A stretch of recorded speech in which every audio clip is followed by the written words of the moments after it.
오늘은 지난주에 이어서 엘리야에 대한 이야기 두 번째를 함께 나누도록 합니다. 엘리야는 지난주 우리가 함께 나눴던 것처럼 그는 특별한 사람이 아니었습니다. 특별한 가문의 사람도 아니었습니다. 특별한 능력을 가지고 있는 사람도 아니었습니다.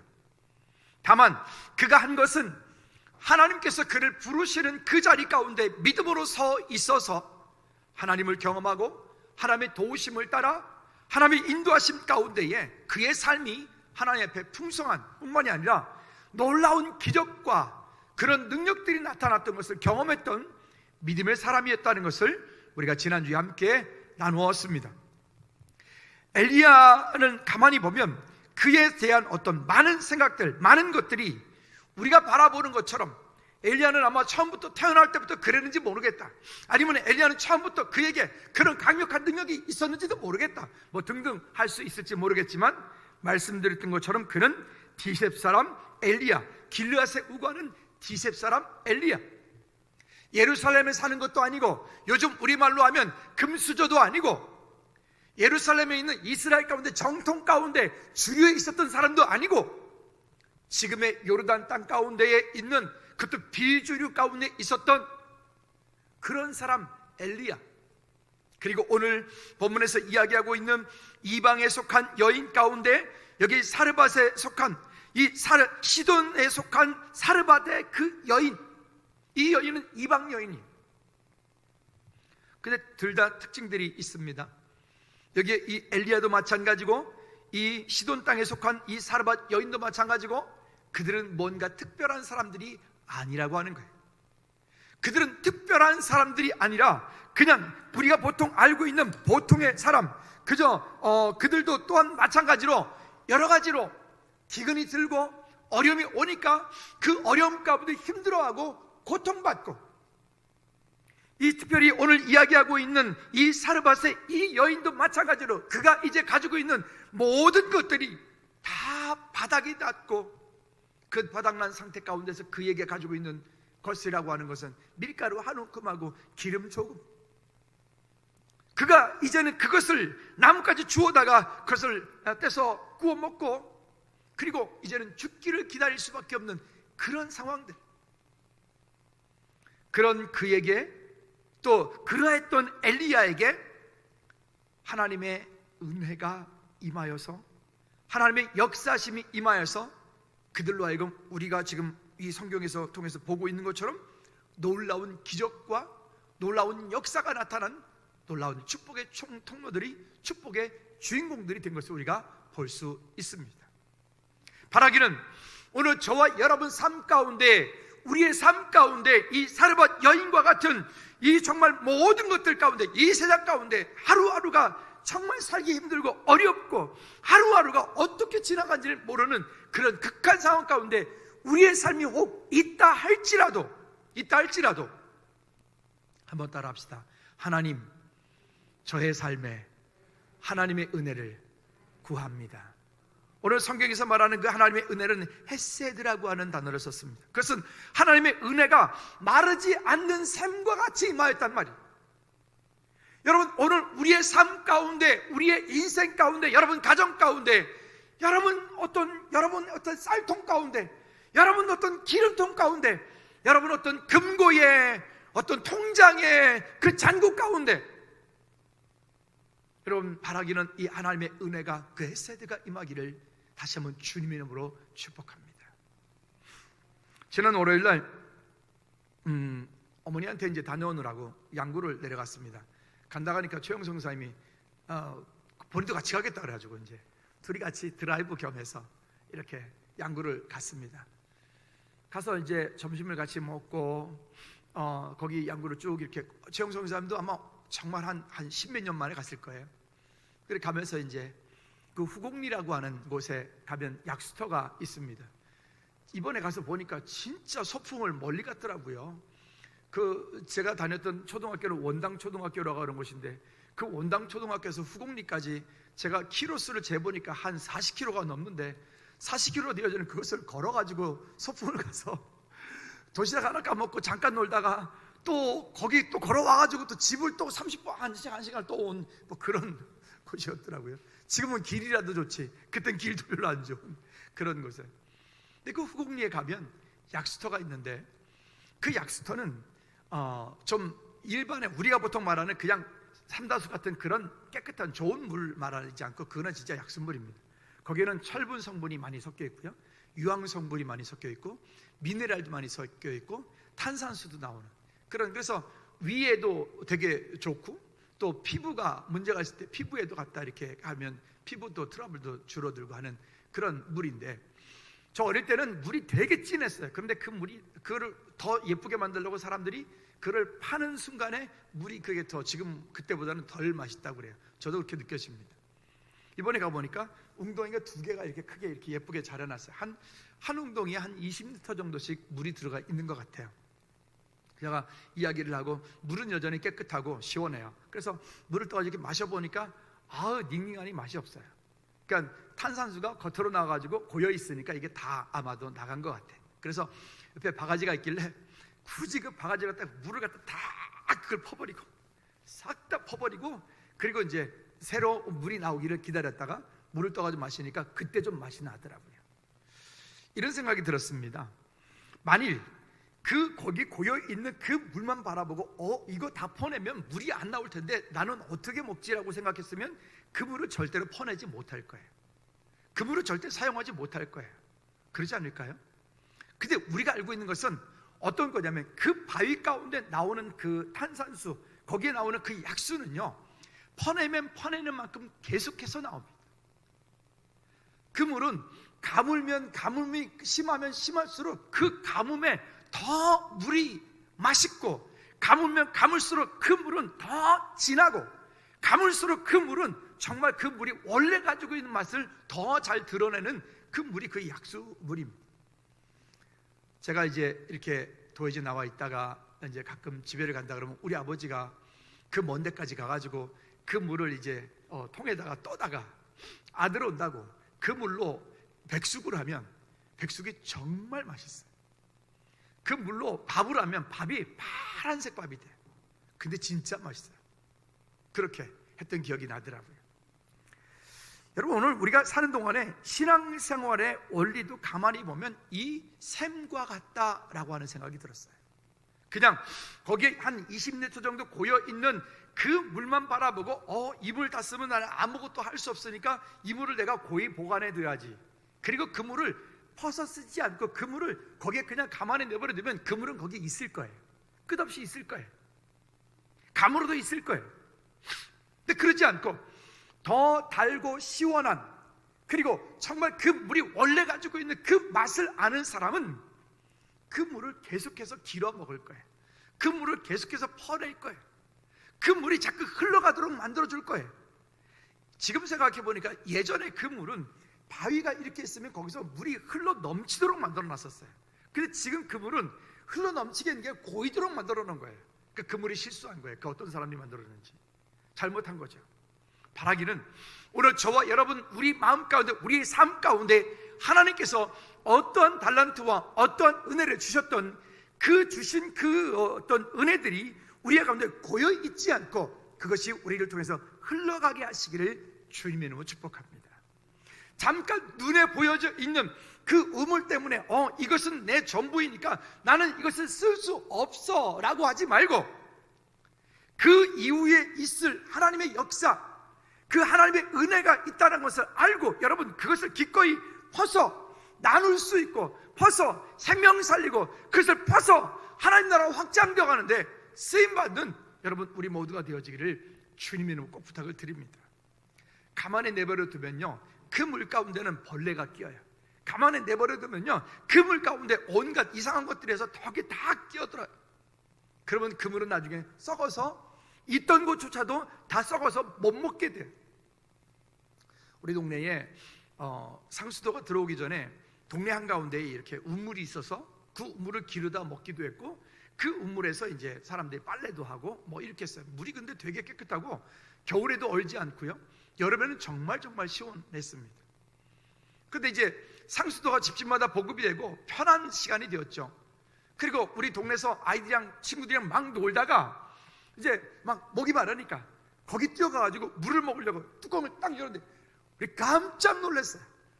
왜 그러냐면 그 안에 개구리 그것뿐이겠어요. 그 안에 어떻게 뱀이 다리를 헛뜯었는지 발을 헛뜯었는지 아마 뱀 한 마리가 들어가가지고 물뱀이 빠져가지고 그 속에서 뭐 어떡하니 또 올래가지고. 여러분, 우리 안에 가지고 있는 달란트가 되었던 물질이 되었던 삶이 되었던 그 모든 것들을 모아놓지 말고 그것이 흘러가게 하십시오. 여러분, 그리스도인들이 가지고 있는, 우리 안에 가지고 있는 그런 가치관들은 그것은 내가 나로 소유의 개념을 가지고 있지 않고 청직의 개념을 가지고 있어요. 이것을 나눠가는 우리 모두가 되어지기를 주님의 이름으로 다시 한번 꼭 부탁을 드립니다. 자, 첫 번째 이야기는 이 사르밧 이방 땅과 여인에게 보낸 이유입니다. 엘리야를. 왜 하나님께서 엘리야를 그 주변의 많은 땅 가운데, 예루살렘도 있을 것이고 거기에 주변 가운데 어떻게 보면 그 많은 사람들이 있을 그들에게 보내지 않고 왜 엘리야를 사르밧, 그것도 이방 땅에 이방 여인에게로 보냈을까? 그리고 이곳은 거기 보니까 아합과 그 이세벨이, 어쩌면 이세벨의 아버지가 그곳 가운데 우상을 숭배하는, 우상 숭배 밀집지였던 그곳에 왜 보냈을까? 왜 이렇게 보냈을까? 그리고 왜 기왕이면은 뭔가 좀 믿음이 좋은 사람한테 보내지 그래 않고 이 여인에게 보냈을까? 이방 여인에게 보냈을까? 이런 질문을 한번 던져보게 되었습니다. 결국 보니까 이런 것 같아요. 하나님께서 하나님의 일들을 위하여 부르심을 받은 그 하나님의 백성들이 하나님의 일들을 믿음으로 감당치 않고 그 가운데 아까 그 우물처럼 그냥 우리만 잘 먹고 나만 잘 살고 그냥 거기서 모아놓고 이렇게 있으면 하나님은 그 물을 사용하시기 위해서라도 그것을 흩어서 내보내게 만들어요. 지금 전 세계 가운데 이스라엘 백성들을 그렇게 디아스포라 만들어서 전 세계로 내보내서 그들로 하여금 복음 전하는 일을 하게 만들었어요. 지금 아주 특별하게도 한민족, 이 작은 나라, 우리가 볼 때 우리 민족을 하나님께서 전 세계로 진짜 안가 있는 나라가 없을 정도로 신기하게도 이렇게 내보냈어요. 여러분, 이런 일들은 선교학자들은 우연이 아니라고 얘기합니다. 이 일들은 우리로 하여금 무엇인가에 대한 마지막 때를 준비하기 위한 하나님의 계획과 거기에 도우심이 거기 있다라고 얘기를 합니다. 여러분, 분명한 것은 우리에게 허락되어진 이 시간과 물질과 환경과 이런 상황들을 바라보고 우리가 하나님을 예배하고 우리가 있는 그 자리 가운데 하나님을 예배하고 선교하고 우리로 하여금 물질이, 삶이, 달란트가 흘러가게 하여서 생명 살리는 곳에 쓰임받지 않고 우리가 그냥 이곳에 우리 혼자 우리끼리 잘 먹고 잘 살다 여기가 좋사오니 초막셋을 짓고 이루고 있으면 하나님께서 흩어버리시겠다는 말입니다. 우리가 지금 다 아는 것처럼 우리로 하여금 교회는 정규적인 예배는 하되 찬송 크게 부르지 마라, 기도도 크게 하지 마라, 이게 지금 말입니까? 뭡니까 지금? 왜 그 장례식장은 왜 저렇게 해? 그러면 하지 말아야지. 그것도 그럼 전철도 버스도 타지 말아야지. 식당들도 다 문 닫아야지. 아니 클럽들 왜 자꾸 문을 열어놓고 있어? 거기서 더 많이 번지잖아요. 노래방 왜 자꾸 문 열고 있어? 다 닫아야 되지. 어쨌든 고인이 된 그분이 그래도 이런 얘기는 했어요. 그래도 한국 교회가 교회들이 그래도 방역에 제일 앞장선다고 고맙다고 했어요. 그분이 그래도 이렇게요. 막 가슴이 찢어지는 거예요. 어떻게 하든지 사단은 우리로 하여금 예배하지 못하도록, 그리고 이런 거예요.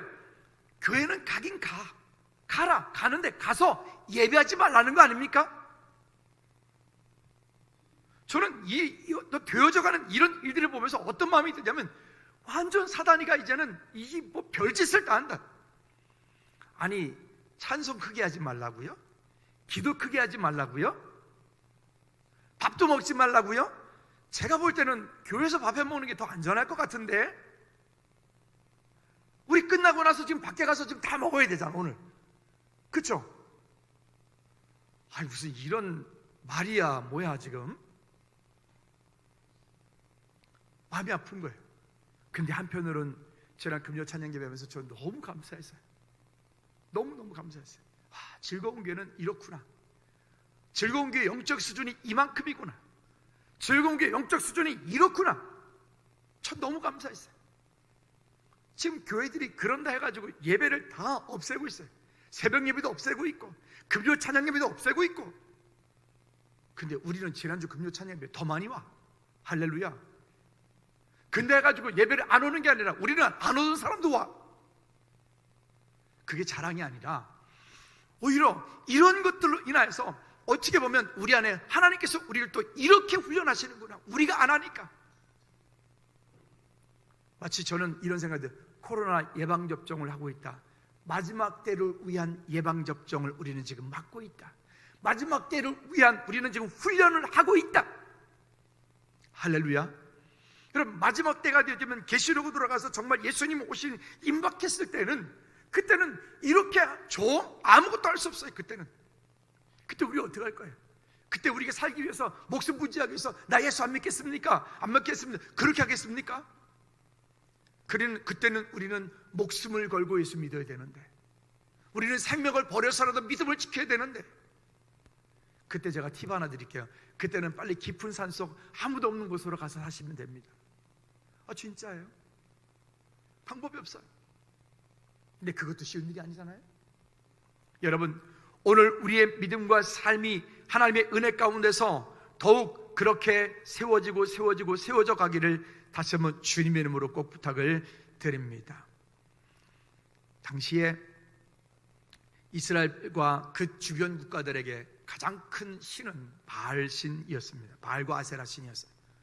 그러니까 여기에 보니까 바알과 아세라 신이 뒤쪽에서 나오겠지만 850명, 400명, 450명, 850명. 그러니까 어마어마한 거예요.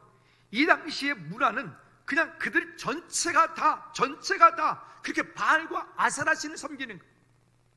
하나님을 믿는 사람들은 거기에 아주 극소수일 거예요. 여러분, 만약에 우리 이렇게 한번 생각해 볼까요?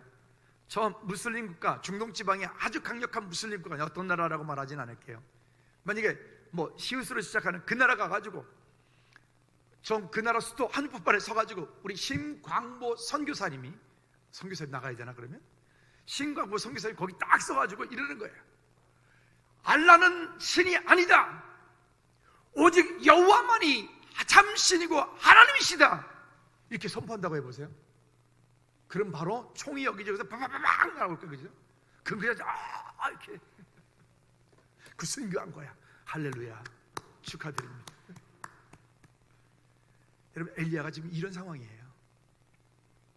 우리가 지난주에 1절 말씀하면서 1절 가운데 이런 얘기를 했습니다. 이 비가 오지 않는 그 상황 가운데 1절에 보면, 우리 성경 한번 읽어보도록 할까요? 중간에 보니까 디셉 사람 엘리야가 아합에게 말하되 내가 섬기는 이스라엘의 하나님 여호와께서 살아계심을 두고 맹세하노니. 다른 성경에 보니까 쉽게 이렇게 말해요. 나의 섬기는 하나님이 참 하나님이시다. 이렇게 말하는 이 엄청난 선포, 이 엄청난 이 모든 일. 왜냐하면 당시에 그들에게 풍요를 가져다 주고, 그들에게 먹을 것을, 그들에게 삶을, 그들에게 건강을, 그들에게 자녀의 후손의 어떤 모든 것들을 가져다 주는 것을 그들은 바알과 아세라 신이라고 여겼어요. 그들은 그렇게 믿었어요. 그들이 믿고 있는 신이 참 신이라고 믿었습니다. 근데 거기에다 대고 지금 엘리야가 아니다, 여호와 하나님이 참 신이고 여호와 하나님이 온 우주 만물을 창조주고 주이시라고 선포하고 고백하니, 여러분, 이게 얼마나 놀라운 일이겠습니까? 그러면 이런 생각이 들어요. 와, 엘리야 정말 대단하지 않습니까? 나에게도 그런 능력이 있을까? 그런 능력이 있을까? 만약 우리나라에서 만약에 예배하지 못하게 한다면 우리 그렇게 가서 목숨 걸고 그렇게 할 수 있는 그런 능력이 우리 가운데 있을까? 보니까 여기는 다 그런 분들이네. 할렐루야. 다 예수님 때문에 죽을 수 있는 준비된 분들이죠. 아멘. 아멘 소리가 시원찮네. 다시 한번 기회를 드릴까요? 예수님 때문에 죽을 수 있는 분들이죠. 언젠가 제가 말씀드렸어요. 이제 수준이가 어릴 때, 지금도 어리지만 금요 찬양 예배 시간에 그런 얘기하다가 마지막 때가 돼서 만약 정말 그럴 때는 죽어야 된다. 근데 그때의 가장 힘든 것은 부모로서 자녀들이 있을 때 자녀들이 있는 부모가 제일 힘들다 그랬어요. 왜? 내가 죽는 건 괜찮은데 내 자녀가 그렇게 되어지는 건 참 어렵기 때문에. 근데 그런 얘기하다가 이제 시준이가 요만큼 앉아있길래, 시준아, 그럴 때는 너랑 나랑 우리는 죽어야 돼. 그랬더니 지 보고 죽으라 그랬다고. 집에 가가지고 펑펑 울면서 아빠가 지한테 죽으라 그랬다고. 그때 한참 얘기를 했었던데, 여러분, 우리 이런 때에 우리의 믿음과 우리의 삶을, 우리의 생각을 하나님께서 정하신 우리는 그리스도인이니까 성경적인 가치에 의하여 우리의 삶이 주님께 되어져가는 우리 모두가 되어지기를 축복합니다. 할렐루야. 자, 그리고 사도행전 16장 6절 말씀에 보면 그 당시 사람들이 또 지금도 마찬가지고 사도행전 시대도 마찬가지입니다. 같이 읽어보도록 할까요? 시작. 그들이 대적하여 비방하거늘 바울이 옷을 털면서 이르되 너희 피가 너희 머리로 돌아갈 것이요 나는 깨끗하리니 이후에는 이방이 내려가리라고 하고, 그 당시에 많은 사람들이, 바울 당시에도 마찬가지고 이 엘리야 당시도 마찬가지고 지금도 마찬가지. 지금도 여러분, 말씀을 따라가지 않고 교훈을 받지 않는 거예요. 마지막 때가 되어지면 이와 같은 일들은 점점 더 심해질 텐데, 디모데후서 4장 3절과 4절까지의 말씀에 볼까? 이렇게 말씀합니다. 시작. 때가 이르리니 사람이 바른 교훈을 받지 아니하며 귀가 가리워서 자기의 사욕을 따르는 스승을 많이 두고, 여기 3절에서 말해요. 때가 이르리니 사람이 바른 교훈을 받지 아니하며 귀가 가리워서 자기의 사욕을 따르는 스승을 많이 두고, 여기에 보면 이 바른 교훈을 받지 않는다는 것은 성경적인 가치를 떠난 다른 모든 것들을 말하는 거예요.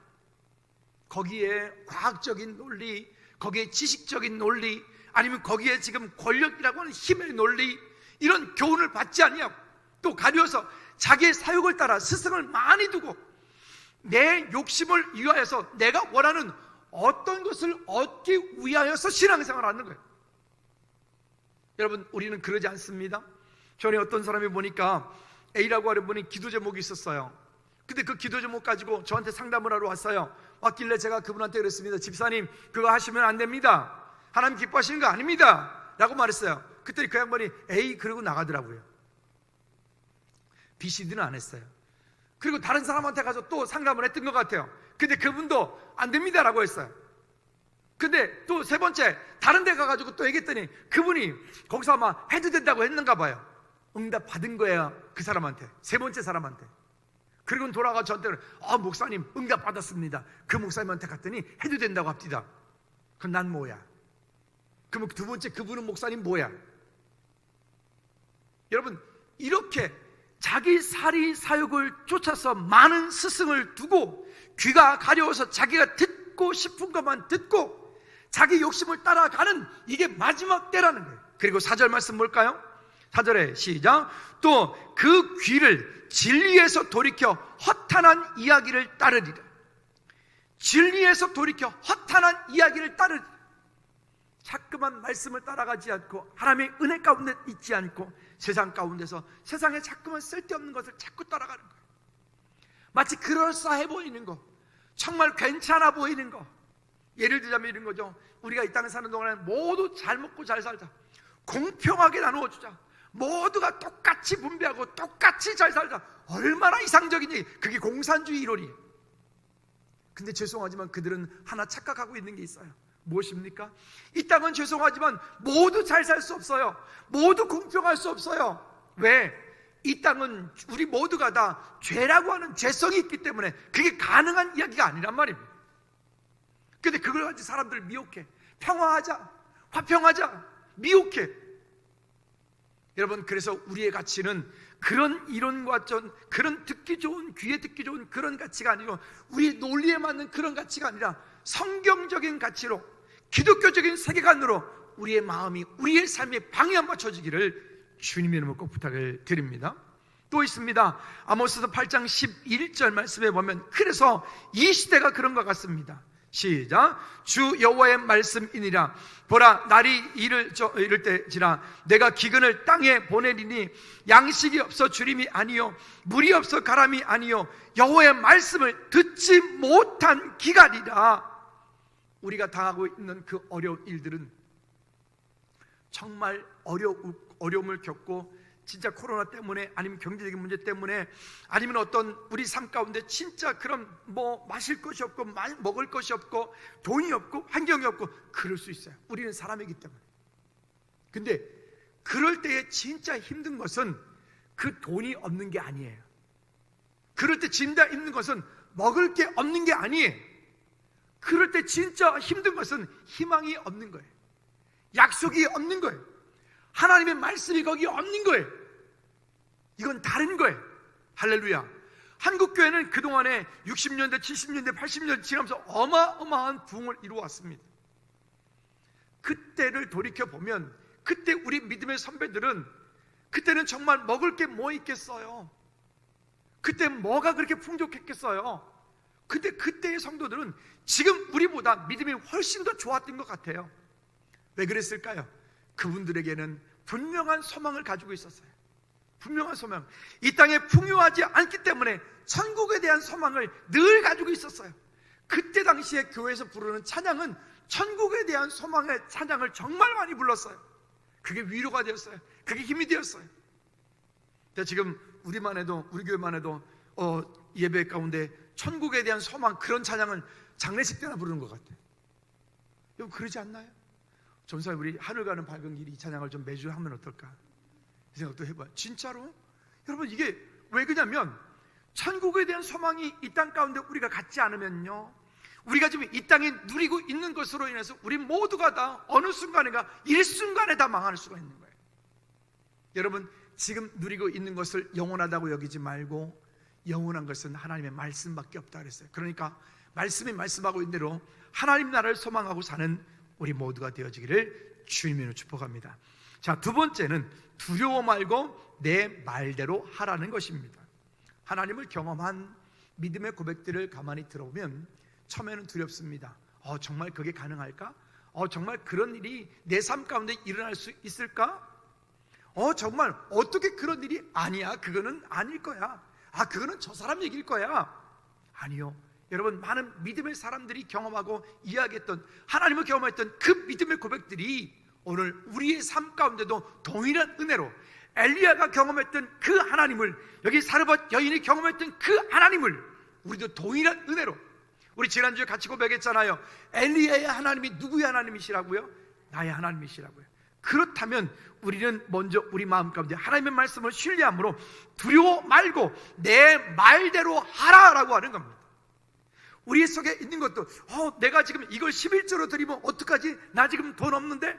이걸 내가 지금 감사 헌금으로 드리면 이거 어떡하지? 나 지금 어려운데? 지금 나 시간 없는데 이렇게 시간 빼서 하나님께 예배하면 어떡하지? 나 지금 바쁜데? 여러분, 그러면 우리는 아무것도 할 수 없어요. 아까 제가 서론에서 그 약스터 말씀드렸잖아요. 그걸 그냥 두면 그냥 있어요. 그렇지만 거기서 단물은, 새롭게 공급되어진 샘물은 나오지 않는 거예요.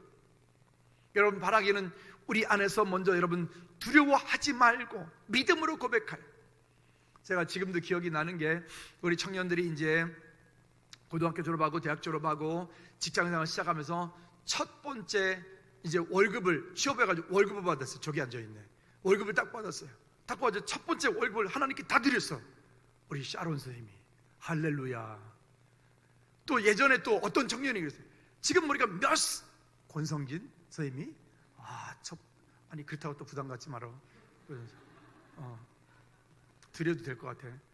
어쨌든 이렇게 첫 번째, 첫 열매, 수입의 11조. 또 11조 얘기하면 시험 드는 분들이 있는데 시험 들지 말아요. 그런 것들이, 이게 정말 그런 샘의 원리예요. 농부는요, 아무리 배가 고프고 그 겨울이 길어도요 절대 씨앗을 먹지 않아요. 씨앗을. 왜요?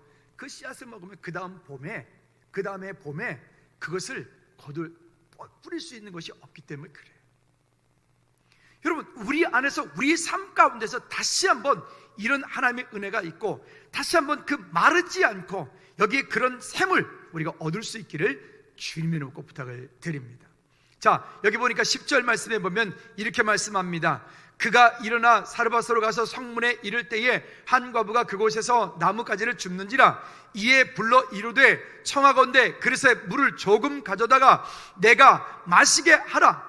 여기까지는 뭐 괜찮아요. 물을 떠다가 주는 거니까. 네, 11절 시작. 그가 가지러 갈 때에 엘리야가 그를 불러 이르되 청하건대 내 손에 떡 한 조각을 내게로 가져오라. 12절 중간에 보니까 12절 다 같이 한번 읽어보도록 할까요? 시작. 그가 이르되 당신의 하나님 여호와께서 살아계심을 두고 맹세하노니 나는 떡이 없고 다만 통에 가루 한 움큼과 병에 기름 조금뿐이라. 내가 나무가지를 둘을 주워다가 나와 내 아들을 위하여 음식을 만들어 먹고 그 후에는 죽으리라. 지금이라고 하는 환경을 보지 말고 지금 이후에 하나님께서 일하실 그 하나님의 역사하심을 바라보십시오.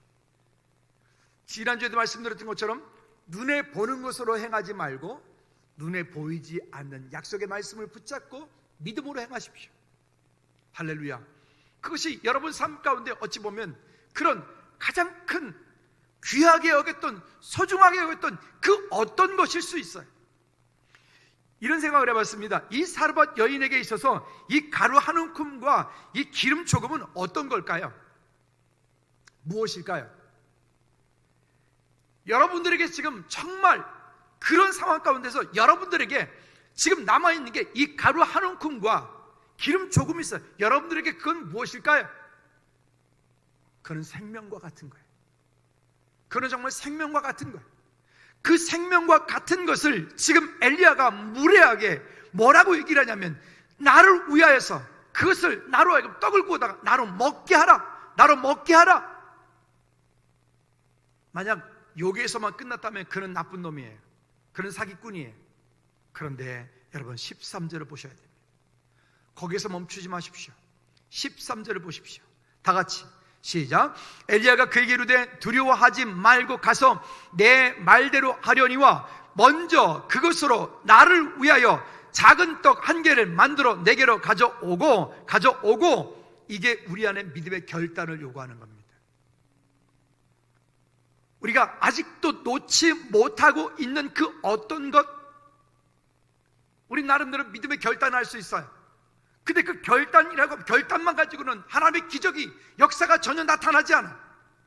그러나 그 결단한 것을 우리의 삶으로 행동으로 옮겨갈 때 거기에 기적이 나타나요. 거기에 능력이 나타나요. 하나님을 전적으로 신뢰하는 믿음이 있을 때 그때 하나님께서 그 가운데 역사하심이 나타나요. 여러분 그 고백을 우리 모두가 하나님께 드려지기를 주님으로 축복합니다. 참 힘든 것 같았죠. 지금까지 살아오는 과정 가운데 힘든 시간들 참 많이 겪으셨죠. 정말 와 이게 진짜 여기 이 사르밧 여인이 가지고 있는 그 통에 밀가루 같은 그 기름 같은 이런 시간들이 여기도 보니까 그렇게 겪으셨잖아요. 근데 어떻게 지금 굶어 죽으셨는지요? 그럼 이 자리에 없겠죠. 그런데 그런 때도 하나님께서 함께 하셨고 그런 때도 하나님께서 은혜 부어주셔서 우리는 지금 이 자리에 예배하고 있는데 그때의 그 시간보다도 여기에 앉아 계신 분들은 지금은 더 풍요로운 것을 여러분 누리고 있지 않습니까? 그 누리고 있는 것을 생각하면 더 큰 은혜인데 말이죠. 우린 그걸 잊어버리는 거죠. 자, 그리고 계속해서 볼까요? 먼저 내게로 만들어 가져오라. 가장 우선순위 가운데 하나님을 예배하는 일, 가장 우선순위 가운데 여러분들이 11조하는 일들, 감사하는 일들, 여러분들이 하나님께 주신 달란트로 하나님의 일을 하는 일들, 그리고 그 다음에 이렇게 말해. 그 후에 너와 내 아들을 위하여 뭐하라? 만들라.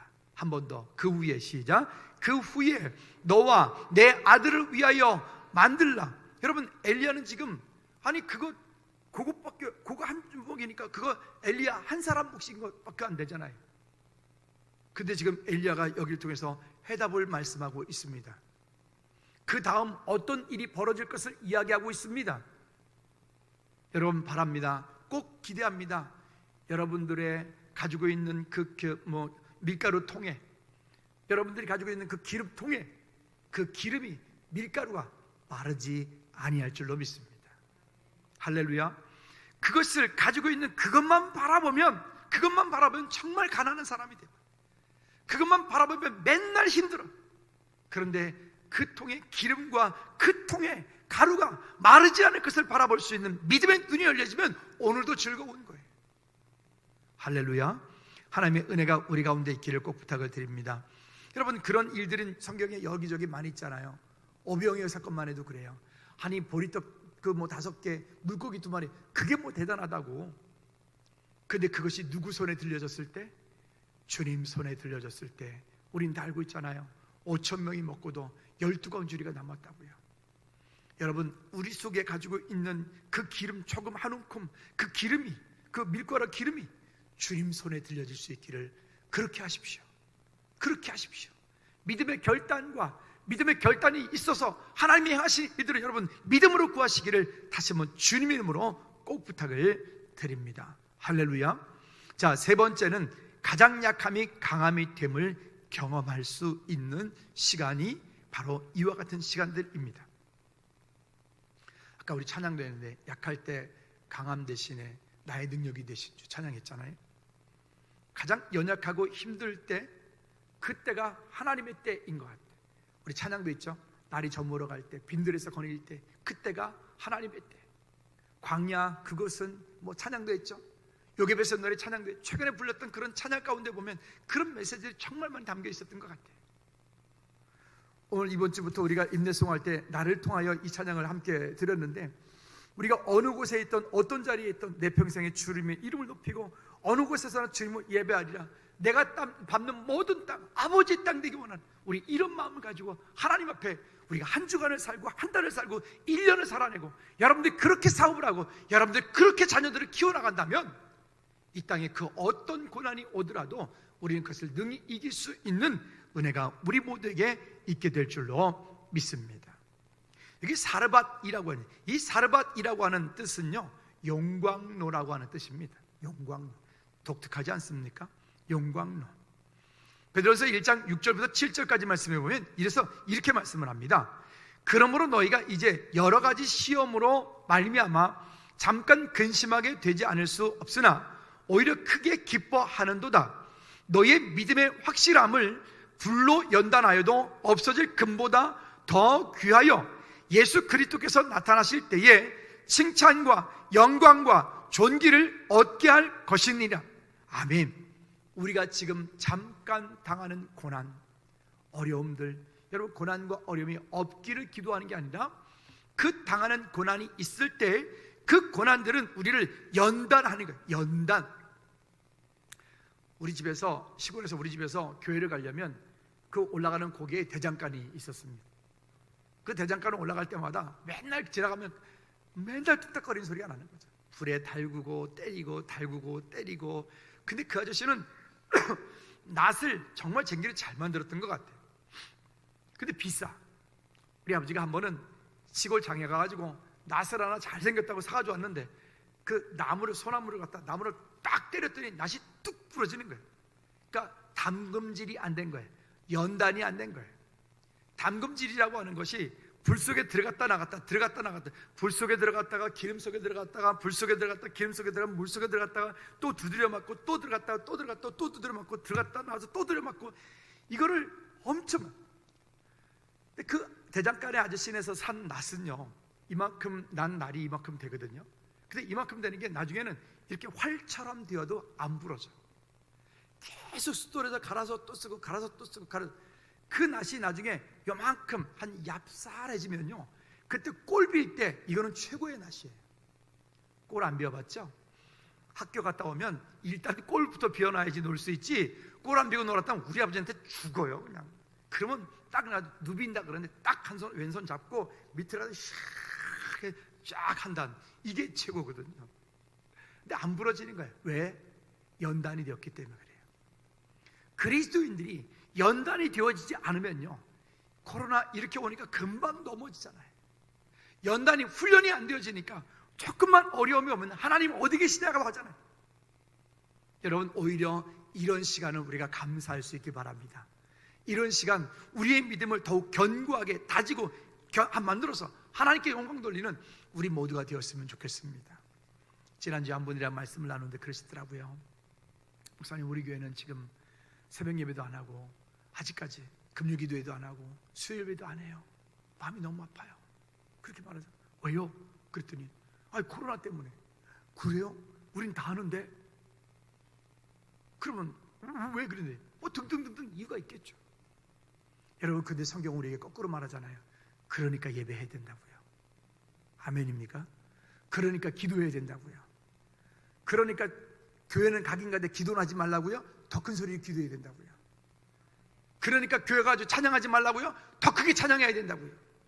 마스크 쓰고 찬양하니까 우리 여기 환풍기 이제 풀로 돌리고 있어. 지금 밖으로 막 강제배기 시키고 있어요. 걱정하지 말아요. 다 밀폐됐는데 아니요, 죄송하지만 밀폐되지 않았어요. 저 양옆에 뒤쪽으로 환풍기 그냥 팍팍 돌립니다. 그냥 걱정하지 마십시오. 여러분, 오히려 그것보다 나라 민족을 위해서 기도하고 이것을 위해서 기도하는 한국교회가 죽으면 이건 진짜 끝나는 거야. 이건 진짜 끝나는 거야. 근데 이 사람들이 그걸 몰라. 우리가 더 많이 기도해야 될 줄로 믿습니다. 할렐루야. 자, 그 다음에 또 말합니다. 14절 말씀 다 같이 본문 14절 시작. 이스라엘의 하나님 여호와의 말씀이 나 여호와가 비를 지면에 내리는 날까지 그 통에 가루가 떨어지지 아니하고 그 병에 기름이 없어지지 아니하리라 하셨느니라. 아멘. 하나님의 은혜가 마르지 않는 셈.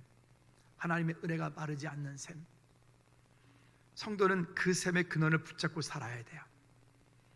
근데 그것은 그냥 우연히 요행처럼 오는 게 아니라 저와 여러분들이 하나님의 은혜 속에 있어야 돼요.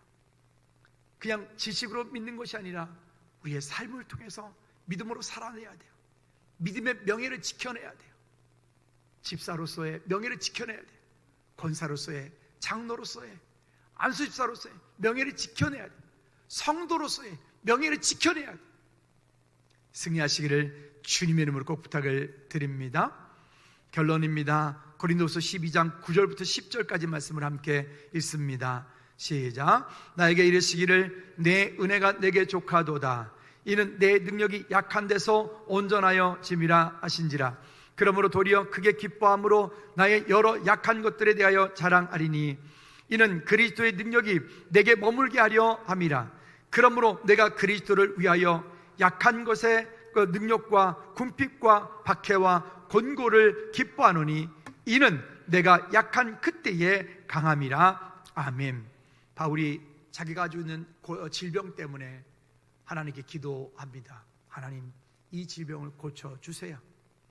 그게 뭐 어떤 사람은 안질이다, 뭐 어떤 사람은 간질이다, 뭐 여러 가지 얘기를 합니다. 고쳐주세요라고 합니다. 근데 고쳐달라고 했을 때 하나님께서 그에게 이렇게 말합니다. 나에게 이르시기를 내 은혜가 내게 족하도다. 내 은혜가 내게 족하도다. 지금 나에게 다른 사람이 없는 것, 다른 사람에겐 있는데 나에게는 없는 것, 그것 때문에 여러분 불편하십니까? 힘드십니까? 근데 성경은 우리에게 이렇게 말해요. 이는 내 능력이 약한 데서 온전하여 짐이라. 왜 여러분 사르밧 과부 이 여인이 이렇게 성경에 기록되었을까요? 모든 것들이 풍성한 사람한테 가서 떡 한 덩이 날 줘라. 그 기름으로 날 위해서 맛있는 거 만들어 줘라. 이건 그들에게 믿음이 필요한 일이 아니에요. 그들에게 있어서. 그러나 이 여인에게 있어서 이 기름 한 움큼, 기름 조금과 이 밀가루 한 움큼은 이 여인에게서 전부예요. 전부. 지금 하나님께서는 우리의 삶 가운데 우리에게 지금 우리 모두에게 우리가 가지고 있는 전부를 드리라고 하는 것도 아니에요. 그렇죠? 우리가 가지고 있는 전부를 드리라는 것도 아니고 우리 안에 가지고 있는 그 순간순간 고백해야 되는 작은 믿음의 고백 가운데서 여러분들이 믿음으로 결단하지 못한다면 우리는 계속해서 그 가운데 머물러 있으면서 자꾸만 종교인의 모습으로 있을 거예요. 여러분, 종교인의 모습으로 있지 않고 그리스도인으로 살기를 주님의 이름으로 축복합니다.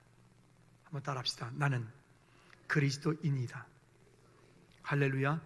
그런 사람에게 있어서 그런 결단이 있을 때, 그런 하나님의 은혜가 있을 때, 여기 지금 이 고린도후서 12장에서 말하는 것처럼 이는 그리스도의 능력이 내게 머물게 하려 함이라. 이게 되는 거예요. 만약 이런 생각을 해봤어요. 사르밧 여인이 미쳤습니까? 나도 지금 먹을 게 없는데 나 이거 꼬먹고 내 아들이라고 먹는데 미쳤습니까? 그리고 만약에 그가 이것을 만약에 거부했다면 사르밧 여인은 성경에 기록될 이유가 없고요. 그 여인은 그 일 이후에 비가 오기까지 거기에 그렇게 통에 그 기름이 마르지 않는, 계속해서 공급되어지는 이 정말 시원한 샘물과 같은 이것을 경험하지 못할 겁니다. 여러분들이 붙잡고 있는 그 기름, 그 다음에 그 밀가루 한 움큼, 그거 내려놓으십시오. 그리고 믿음의 결단을 통하여 하나님께 나아가십시오. 여러분, 인생과 미래가 하나님께서 정말 잘 되기 원하신다면 머리로 믿는 것이 아니라 행동을 통해서 믿음의 결단으로 하나님께 나가십시오. 그리고 그 일 이후에 하나님께서 여러분 삶 가운데 부어주시는 그 시원한 샘물과 같은, 그 한여름의 바위톱에서 나오는 그 시원한 생수와 같은 그런 하나님을 날마다 경험하는 우리 모두가 되기를 주님의 이름으로 축복합니다.